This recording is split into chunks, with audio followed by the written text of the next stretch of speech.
амарцсан уу?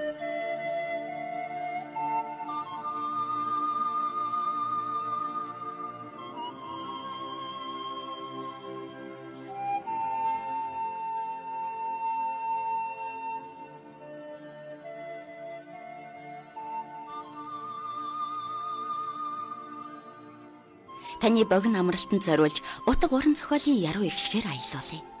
Та унших хэрэггүй, зүгээр л сонсоорой. Цай уух зур радио нэвтрүүлэг. Сайн мэцхан өрхөмд сонсогчдоо та бүхэндээ өдийн амралтын өдрийн мэндийг хүргэе. Өдийн амралтаа сайхан өнгөрүүлж байна уу?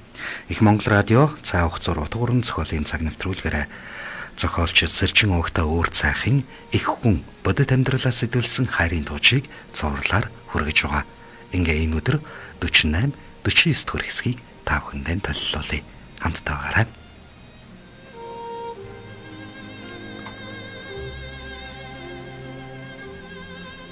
Их хүн бодит амьдралаа сэтгүүлсэн хайрын тууч 48 дугаар хэсэг. Аавынхаа ярьж өгдөг үлгэрийн баатар 3 настай гунан улаан баатар болохын мөрөөдөл болсон хөө юм ойлгодог болсноос хойш үргэлж би одоо хэдэн настай вэ гэж ааваасаа шалдаг байсан бол 3 нас хүрвөөгүй юу? За одоо баатар болох цаг гэдэл аавыгаа унтуулахгүй шалах болсон тул аав нь авчирж орхичхоод яваад өгсөн нь инээ. Тулааны урлагийн гайхамшигт эрдэмт сурахаар ааваасаа гиналдан хоцорчхоод бухтын хөндийн тулааны урлагийн гарамгаа мастертай хоёулахнаа шүнжин унтсан бяцхан баатар маань өглөө нойрносоос ирэхдээ аав ээж хоёрынхон аль нэгтээ өглөөг өгтдөг тул асар хүн дээр хүлээн авч нүдэн ухлан байж. Одоо би гэртээ харин та намайг хүргээд өг хэмээн нүцгэн цээжтийг шалахад тэрээр дуугүй галтайгаа ноцолдон сууж байснаа саялам нээж. Чамайг овоо ир юм уу гэж бодсон чинь тун шалахгүй юм ярьж байх чинь энэ ч баатар хүний үг штэ гэхэд хөө үгүй би заавал гэртээ харна ингээд хариултаж хүлээсэн ч хүү шууд л өөрийн дураар шийдвэр гаргаж могжгор Монгол гутлаа хөл дөөглөн тогдгор дээлээ богинохон шар бүсээрээ хөтөрч 3 орон бүслээд их л хөвлөвхэн аргагүй бүх зүйлсээ бэлдснээ нүцгэн цээждэд. Намайг хүргэж өгөхгүй бол би өөрөө явлаа гэд урцны хаалгыг сөхөж урц дээр тохож хаяжхаад ирсэн замаараа буцаад гүхэн тэрэ. Гадаа гарчхаад айгаад явахгүй бах. Явлаач замаа олохгүй бүдэлж тунгадахгүй тоодог гүйсээр уйлаад ирэх бах гэж бодсон нүцгэн цээжд би дүүхэн ажиглан араас нь холхон даглаа. Ирсэн замаа алдахгүй даган гүүхийг бодвол нэлээд сэргэлэн бололтой. Нүдэн гялалдсан энэ хачин нөхөр этгээд хүүхэд харагдаад байсан юм. Миний сонголт буруудаагүй байх шүү. Ийм хүүхэд 10-20 жилдээ нэг л төрнө. Харин түүнийг хаан төрснийг алдалгүй олж авах нь чухлаа гэж багш маань цагтаг байж билээ. Миний сонголт зөв байсан гэдгийг дахин батлаад өглөө дөө. Тэг найдвар. Чамны бэлтэргийн нүдэн гялалцдагч хүнийг игцлэн харж чаддаггүй. Харин хүний үр гэдэг чинь 2 нас хүрэхэд ухаан нь сууж 3 настайд биеийн боловсрч эхэлдэг гэдэг үг яахаарахгүй их үгдийн гэрхаа ажиглалт тандалт судалгаанаас гарсан бат тайцвал батлагдсан үр дүн шүү дээ гэж хүүг бахархан бодож алсаас ажиглан дагаж явтал хэсэг гүйснээ нэг хуурай мөчөр олж авах бололтой тонгосхийн газраас нэг юм шүүрч аваад хээвнийг алхаж эхлэх нь хайрхаар нэгэнт сэтгэл нь шулуудсан бололтой. Энэ газар боохоо элбэг учраас түрүүн аав хүү хоёрыг ирэх замд 3-4-өрөө алсхан явж харагдсан тул хүүгийн аав. Хүүг минь чон нохон хоол болгочихвол доо журмын нөхөр минь. Наад нөхөр чинь юмнаа сайн гэж байхгүй. Ер нь бол наас цаашаа гарч яваад тоглоод алга болчих. Юм бол хаднаас бууж ирж харагддаг хачин зөрүүд хөгч. Хотож банхар маань хажуунаас нь холддгоо тул би санаа амар байдгийг ингэж хэлж байсныг санаж нэгэн юрвсын сонин бодол нүцгэн сээжтэд төрлөө. Хүүгүүсээрл худалч хүнд бараг өдргийн хагас түүнийг даглаа. Ёор ядарч байгаа шинжалга. Уй уу гэсэн авья түүний сонорч ихэнд сонсогдохыг бодвол тоглож байхдаа өөртөөгөө сатаарч гаргадаг том хүнийхээр бол дуу аялах маягийн юм сонсогдно. Хүнцлийн алдарт агуурууд өгөх үед гарч ирэх л ёстой та. Гэтэхгүй бол юугүй уулнаас буулгаад алдах нь дээ. Гэхдээ яагаад гарч ирэхгүй байна? Ингэж бодож анжаагүй байтал хүүгийн урдуур 2-3 чон бэлэн хоол гисэн аятай газар унарлан шогссоор гарч ирлээ. Чоннууд хоорондоо тоглонгоо хөөрөө харайлтан дөхөж юу хүүхэд эцгүй гэхээр бидний хоол болохоор ягүйж явдаг билээ гэж бодсон аятай амаанган хилэн унжуулж явна.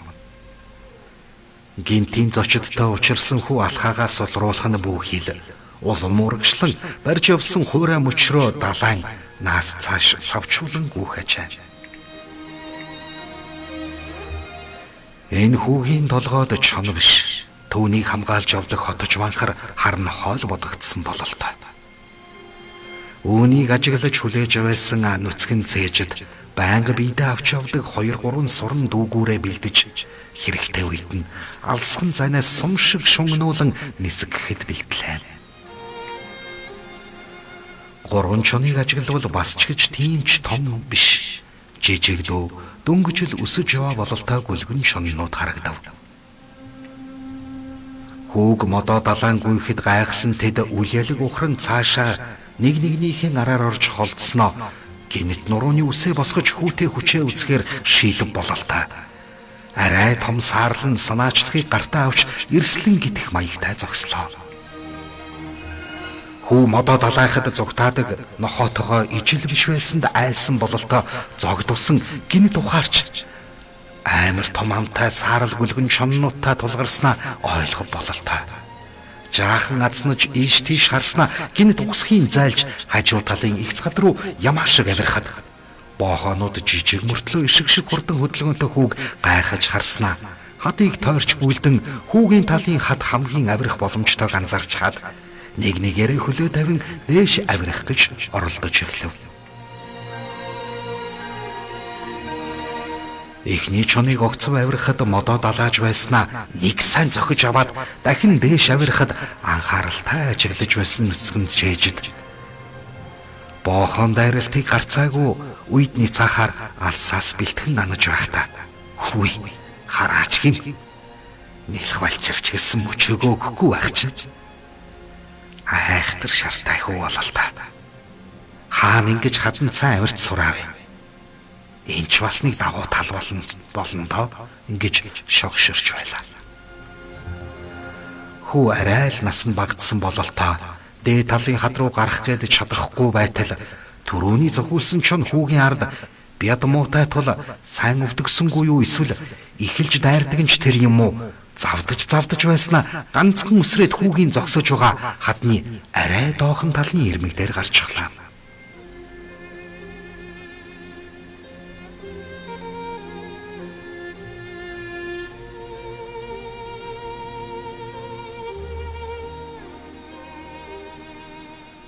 Бооход өхмөгц дээш авирч гарч чадахгүйгээ мэдсэн хүү айж эхэлж рүү бололдог гэж чангаар орилон ойллаа. Хүүгээс гарсан айдсын үнрээр зориг орсон боохоо түүн рүү огцом өсөрч зогсож уу хаттай зэрэгцэн буух агшинд дүүгүүрийн эсгэрэгчмээ гарч ихний боохооны амин газарт нь тасхийн буухад гав гэж муухай дугаараад гултайн унлаа.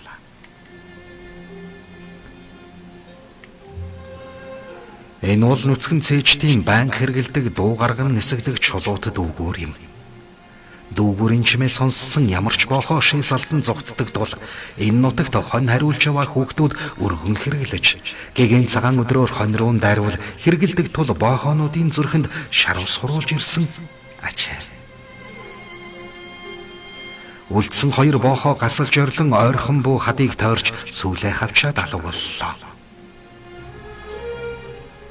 Боохоо хүүд хитрхи ойртуулаад айлгаад хайчихуулаа гэж санаан зовсон нүцгэн чээжэд ах нь байна буугаад ир гэж гэмшингүү дуудахад нүдэндээ довлон нулимстай хүү хаднаас ишиг шиг үсрэн бууж түүнийг өгтөн ухаан чулаагүй гүйж ирлээ.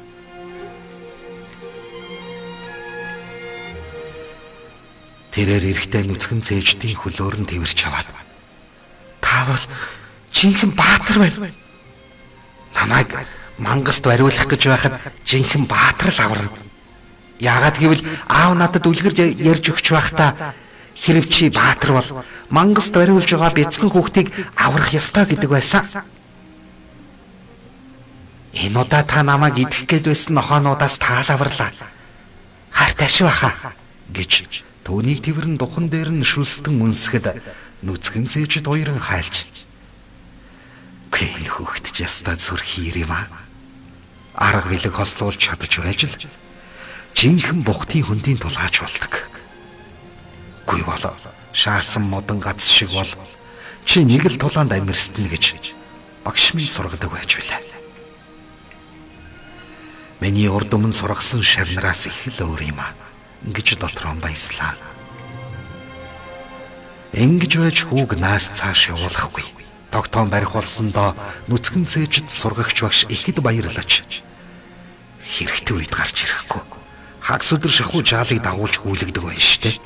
Муусан боохонууд ингээд хурц зэрмэгтэй дүүгүүрийн чулууг магнадаа зоолгож ам тавьсан боохоог хөлөөрөө өшөглөж үзээд хүүг дээр өргөн хүзүүндээ суулгаад буцаж алхлаа. Боцож явахдаа зөв юм хийсэн гэдэгтээ огт эргэлзээгүй нүцгэн цээжд. Энэ нөхрийг ингэж дураар нь явуулвала сурсан эрдэмчгүй эрхлийн тэнийг болж үүсэх юм байна. Одоо л нэг олигтойхон сургаж өгөхөд дахиж ингэж явахгүй болох хэрэгтэй шүү гэж бодоод зорилгодоо хүрч чадсан сургагч багшч баяртай аимшиг тараатнаас багшаараа авруулсан хүүч баяртай явцгааж байлаа. Ёстол нөгөө хонь бүрэн чон цатгалан гэдэг шиг юм болов. Одоо л хүү багштай итгэх бүрэн итгэл нь төгс бүрэлдэжээ. Араашууд нь ярзайсан аимшигт боохоонуудаас үнхэлцгээ хагартлаайсан хүү багшийнхаа хүзүүн дээр гарангуут. Аха. Одоо би дахиж таны үгнээс гарахгүй. Таны хий гэсэн бүхнийг хий гэж ам өчгөөчгöd буулаа гэж хажуугаар нь гулсан сурмаг аргагүй буух нь аав нь бас суулгаж явдаг бололтой. Хүү ирсэн замаараа буцаад гүйх нь өрөвдөлтөөж өхөөрдмөр ажээ. Нүцгэн цээжд сургагч багш араас нь алхаж явахдаа за ингэж хандахгүй л болгооргүй юм байна да. Одоо л нэг үгэндээ оруулав шүү. Монел хантныг арай хэтрүүлж хүүдэ. Ингэж дотоод сэтгэлдээ өрөвдөн чимээгүйхэн алхаж багшийнхаа тухай бодож явлаа.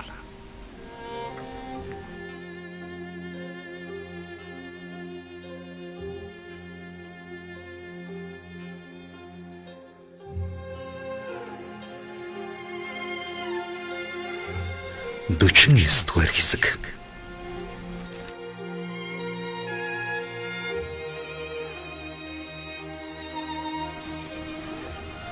Хатам ээжийн яоцгуудад ургуун хүрсэн бэр хэдий сонин санагдсан ч гэсэн би ч гэсэн бэрийгээ өдөржин алга болцоход орой нэг хүнээр дөхүүлүүлээд ирж байвал буруу ойлгох байсан баха та зайлуул. Бас ч гэж буруу өгөх аргалгаа. Энэ муухай хий шар бадгнаас болж ганц сайн чадууллаа да. Одоо тэгээд яалтаач үлээд. Ингэж шилэрдэг хүмүүсийн тоонд орчихдог тунж таагүй юм боллоо. Удалгүй манаа нутгийнхан шилэрдэг бэргээд л цуураад эхлэх байхаа да. Хатам ээж маань аман үдээтэй байж чадах болов уу да. хатан мах манай шар найзад талтай юм шиг байсан. Айгуу болныг уулзалтахаараа хүнд битгий хэлээрээ гээд л амжилж мэднэ. Тэр нь тэгээд манай найз хэдий ч цаашаа бас л тэсгэл алдан хов дамжуулна. Гэгчлэн гэртээ бодол болон сууж байтал хонинд явсан хатан мах нь муухай царайлан орж ирээд салгалан баруун талаар дээш болон сууж ам хилэн нээдэрч. Ястаа жинхэнэ гайнуудаа таарлаа. Алуултын даван дээр хойд айлын бахим хүзүүд ирж аварлаа шүү гэж гин алдан хэлснээ хилээ хазаж дуугүй болов. Дөөнийг сонссон бэр овсхийн зочиж юу гэнийх вэ? Юу болчихоо вэ гэж шалахад хүнд битгий хэлээрээ гэснийг сансан хатан мах нь таггүлийж сүртэй юм болсонгүй. Хэдэн хүмүүстэй таарч салам нүдэлдээд хойд айлын залуу ирж хамжаад нэг юм ард нь гарлаа гэж залруулан хэлэхэд юм хүмүүс явдаг билээ. Манай нутагч нь овоо 50 газар юмсан. Хойд нутгийн дээрэмчид үе үе өнгөлцдөг байсныг манай нутгийн нэг залуу ганцаараа хашираагаад өгснөөс хойш сураггүй алга болсон сонсогддог байсан. Тэр нэрээ юун залуу байсан болоо? 10 хэдэн хүнийг ганцаараа хашираадаг хүн ч гэж юу байх вэ? Зүгээр л хүмүүс л хотлоо тараасан цуу байх. Эндхийн малчид мал хуйндаа анхааралтай байдаг гэхээр л авах юм олдохгүй аргаа бараад ирэхээр байсан болов гэж би үргэлж боддгийм. Гэвчлэн ярилцсангаа цай чанаж өгөөд аруул боорцогтой тав бурдан тавилаа.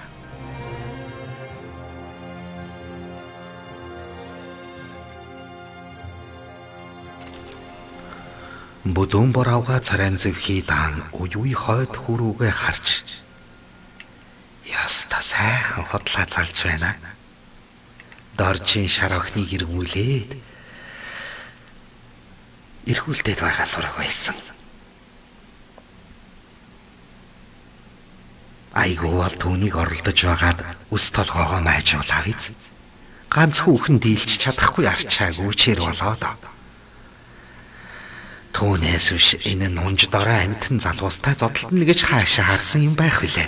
Ингэж дотроо инээд нь хурч суухдаа баян дорчин шар охиныг бодож огн тэрл энэ вэрийн оронд цэрэгт явсан хүүтэй минь суух байсан юм да. Даанч хаанаас гараад ирсэн нь мэдэгдэхгүй энэ нэг юмтай сүжирч гүсээр байгаад арганд нь орж авгаагаа болгосон нь энэ шүү дээ. Бэрийн байж байгаа царайгээ нүүр өгөхөр бөксөгнө гэж жаахан царай өгөнгүүд давхар витэйгээ мэдэхгүй худал үний юм ярьж хойд айлын малчин залуутай өдөрчин шүнжин сүжирч явааг мэдэлгүй. Миний өнгөлцөг зүрх амаар гарчих төглөө шүү дээ. Химэн аман дээр нь хид хідэн удаа гарч ирэм бухимдсан ч ил гаргаж зүрхэлсэнгүй суугаан энэ ажаа.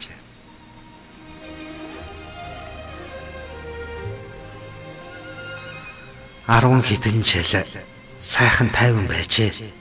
Манай нутгийн хүмүүс назгаарч адуу малаа тавиад эхлэнгүүтэл мэдээд гараад ирцгээчтэй. Айхтар хүмүүс шүү. Ах トゥ нийлсэн хэдэн хүмүүс байдаг гэсэн тэд нар юм болов уу та гэж бэр гидсэндээ түүртсэн аятай үгээ таслан хэлж илүү үг нэмэрлэн суулаа.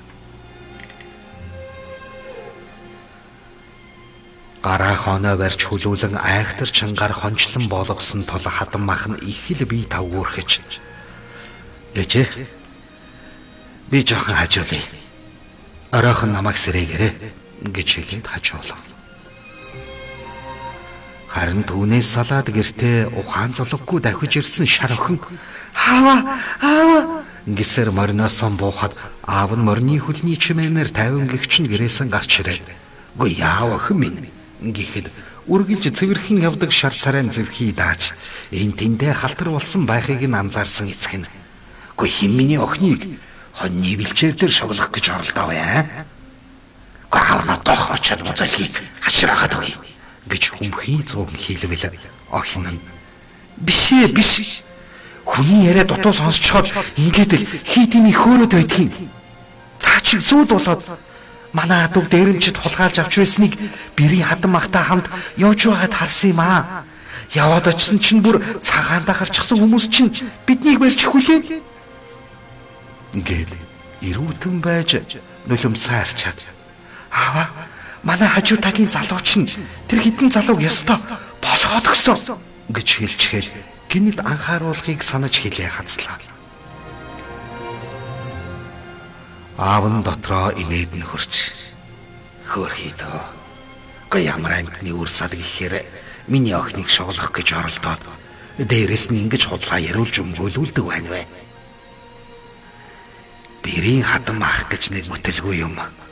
Урдны ихнэрээ харж хамгаалж чадаагүй ээж. Бас миний охиноор оролдох дуртай.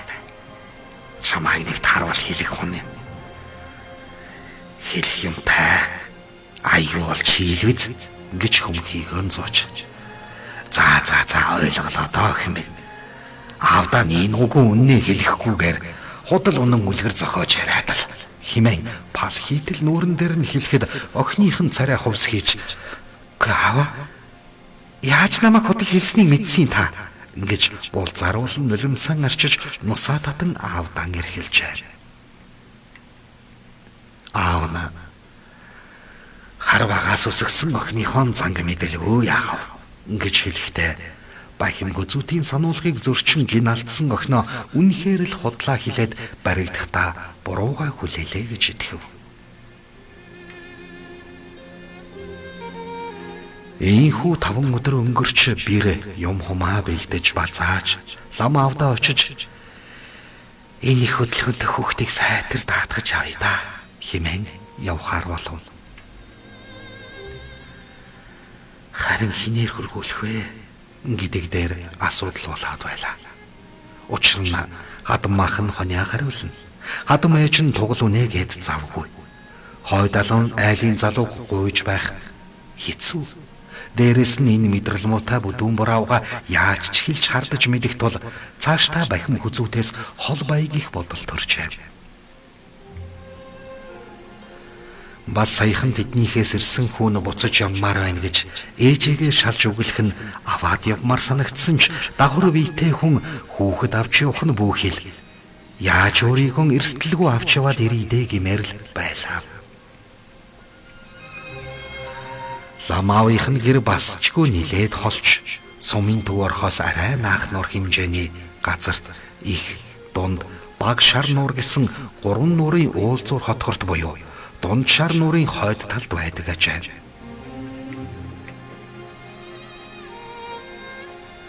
Бир анх тэр газар ээжээсээ төрсөн гэдэг. Тэгэхэд ээж нь охиноо гаргах гэж нэг их зүдэрч зовоогүй. Гинэт гид цвацлан юуг л усна гарч араас нь хүүхэд часхийн орлоод гарсан. Намайг гиндүүлж төрсөн ганц охин байна. Огт зовоогоогүй шүү. Игч нь харин нэг өдрийн хагас нааш цааш суулгаж гидэсгүзээ өвтгөж билээ. Харин миний охины дүү бол лам аавынх нь буйнд өвдөхөөс нэг өдрийн өмнө сумын имлэгт очиж ном дөрмээрээ гарсан юм шүү. Ингээд охиноо эрхлүүлж байхдаа ярьж өгдөг байжээ. Бэр юмыг яаж мэдэх үү гэж дотроо бодож явхаасаа өмнө шар найзтайгаа уулзаж бахим хүзүүтэд сэм хил дуулгаж нууцаар тхүүлээд өгөөч гэж гуйдаг юм билүү гэж янз янзаар бодсон ч сайн шийдэлт хүрч чадалгүй байсаар явах болчихлоо. Үргэлжлэл бий. Зохиолч Сэрчин Угтай үүр цайх. Зохиол их хүн бодит амьдралаас сэтвэлсэн хайрын тууч. Өгүүлэгч Хос хоёр, дууны найруулагч Цэнтава. Их Монгол радио 2020 он.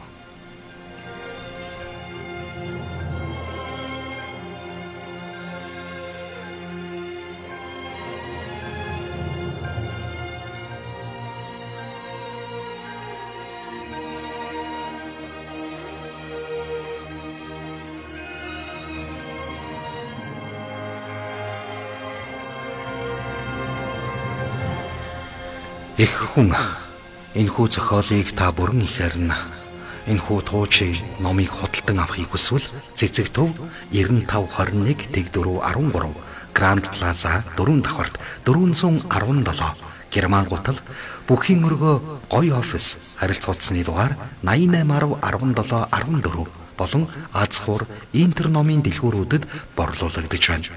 Мөн та хүргэлтээр авахыг хүсвэл 99.8.569 дугаараар холбогдож захиалга өгч хургуулan аваарай.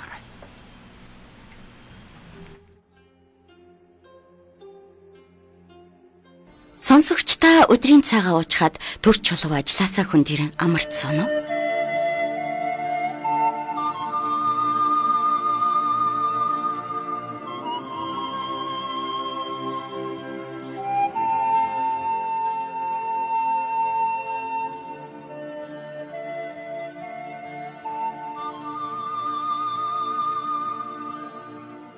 Таны богино амралтанд зориулж утга уран зохиолын яруу ихшгээр аялуулъя. Та унших хэрэггүй, зүгээр л сонсоорой. Цай уух зур радио нэвтрүүлэг.